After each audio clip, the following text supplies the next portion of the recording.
5 wrong habits na maaaring makasira ng iyong mga kidneys. Pero bago yan, ako nga po pala si Sandy, isang dialysis nurse sa loob ng 13 taon. Malamang, isa ka ring health conscious, may kamag-anak na may sira ang bato, recently diagnosed with kidney damage, or gusto mo lang ding malaman ano ang mga bagay na araw-araw mong ginagawa na akala mong tama, ayun pala ay maaaring makasira ng iyong mga bato? Bago natin simulan yan, ikukwento ko muna sa inyo ang experience ko bilang isang dialysis nurse sa Pilipinas. Sa dami talaga ng pasyente at sa konti ng staff, minsan sa sobrang busy, hindi na talaga kami nakakainom ng tubig in between patients or nakakaihi man lang. Kaya hindi ko makakalimutan ang sinabi ng aking pasyente dati. Gusto mo rin bang maging kagaya ko? Bawal uminom ng marami at hindi na nakakaihi. Simula nun, pinipilit ko na talagang uminom ng tubig at mag-bladder break in between patients. Sa kadahilan ng ayokong maranasan ang mga nararanasan nila ngayon. Kaya naman ngayon, sinisimulan ko na rin magbahagi ng aking mga mumunting nalalaman kung paano pangalagaan ang ating mga bato. So ano-ano nga ba ang mga habits na maaaring makasira ng ating mga bato? Una na riyan ay ang pagpipigil ng ating ihi. Ang pagpipigil ng ating ihi ay maaaring makasira ng ating bato sa katagalan. Sa kadahilan ng ang bakterya sa ating pantog ay maaaring mag-accumulate at mag-cause ng infection like UTI. Bukod pa riyan ay pwedeng maging kidney stones dahil ang mga waste products sa ating katawan ay maaaring mag-calcify o tumigas at mag-develop into crystals. Sumunod, maling habit din na hindi tayo umiinom ng sapat na tubig. Sino dito ang hindi malakas uminom ng tubig? Mas mahilig sa may mas malalasang inumin.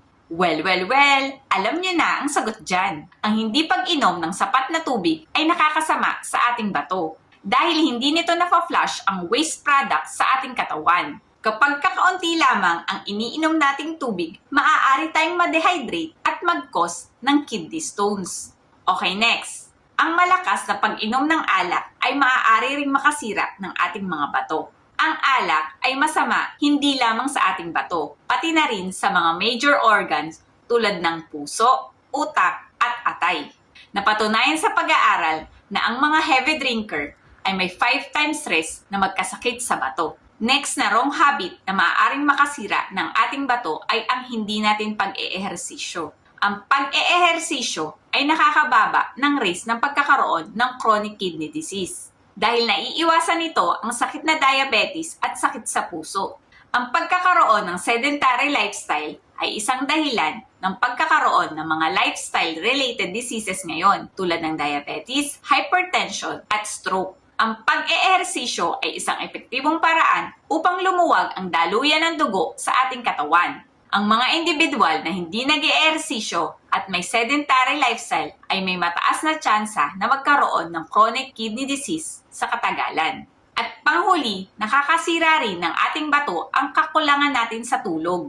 Ang normal adult ay dapat nakakatulog ng 8 hours of sleep a day. Kapag kulang ang tulog mo, maaaring tumaas ang blood pressure mo at in the long run, magkaroon ng chronic kidney disease. Ang pagkakaroon ng sapat na tulog ay napakahalaga dahil sa mga oras na ito, nagre-repair at nagre-rejuvenate ang ating katawan ng mga sirang selula at muscles. Naglalabas din ang ating katawan ng mga chemicals para pataasin ang ating immune system sa tuwing tayo ay natutulog. Kaya naman, napaka-importanteng matulog tayo ng sapat at nasa tamang oras. Dahil naniniwala ako na napakahalaga ng mga simpleng bagay na ating ginagawa upang pangalagaan ang ating mga bato. Huwag nating abusuhin ang ating kalakasan dahil baka ito'y ating pagsisihan. Dahil ang kalaban natin dito ay ang pagpapabaya ng ating kalusugan na maaaring magresulta ng mga seryosong komplikasyon. Kaya kung gusto mo ring matuto tungkol sa inyong mga bato, join me in our group,